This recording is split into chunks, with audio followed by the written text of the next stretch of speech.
కార్యకర్తల టాపిక్ వచ్చింది కాబట్టి ఎలాంటి కార్యకర్తలు ఉన్నారు? మొత్తం అసంతృప్తి కార్యకర్తలేనా? బీఆర్ఎస్ హయాంలో అక్కడ అనగబడిపోయిన కార్యకర్తలు ఇప్పుడు తెలంగాణ జాగృతి తరపున తెలంగాణ జాగృతి నుంచి మేము గలాన్ని విప్పుతామని అలాంటి కార్యకర్తలు ఉన్నారు?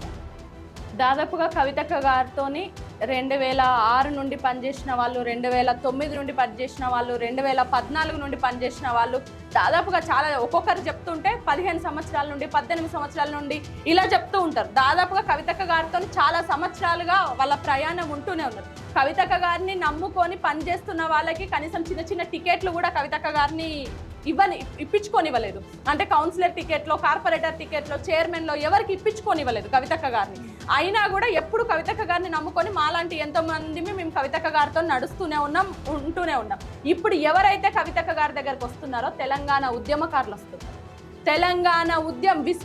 తెలంగాణ ఉద్యమకారులని ఈ రెండు పార్టీలు ఏవైతే విస్మరించిందో ఆ విస్మరించబడ్డ ఉద్యమకారులందరూ ఈరోజు కవితక్క గారి దగ్గరకు వస్తున్నారు.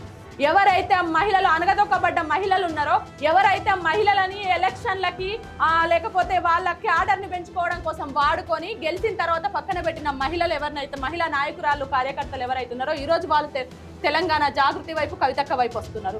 ఎవరైతే యువత ఉన్నారో యువతకి అక్కడ ప్రాధాన్యత ఎందుకంటే ఒక రగిలే వాళ్ళది ఉప్పొంగే రక్తం అన్నమాట. ఎందుకంటే వాళ్ళు ఒక అన్యాయం జరుగుతూ తప్పకుండా యువత ఎదురు తిరిగి మాట్లాడతారు. అట్లాంటి నాయకత్వము ఈ రెండు పార్టీలలో కూడా ఉండొద్దు అనుకుంటారు. కానీ తెలంగాణ జాగృతి కవితక్క గారు ఎప్పుడు రెడ్ కార్పెట్ వేసి వాళ్ళకి స్వాగతం పలుకుతూనే ఉంటారు. నా దగ్గర ఉండాల్సిన వాళ్ళు యువత ఉండాలి, మహిళలు ఉండాలి, వాళ్ళకే బీసీలు, ఎస్టీ, ఎస్సీ, మైనారిటీ వర్గాలు ఉండాలి అని చెప్పేసి కవితక్క గారు చెప్తారు. కాబట్టి ఇట్లాంటి వాళ్ళంతా కూడా ఈరోజు తెలంగాణ జాగృతి వైపు చూస్తున్నారు. రేపు రాబోయే రోజుల్లో ఈ బడుగు బలహీన వర్గాల ఆశాజ్యోతి కవితక్క గారు అవ్వబోతున్నారు, తెలంగాణ జాగృతి అవ్వబోతున్నారు.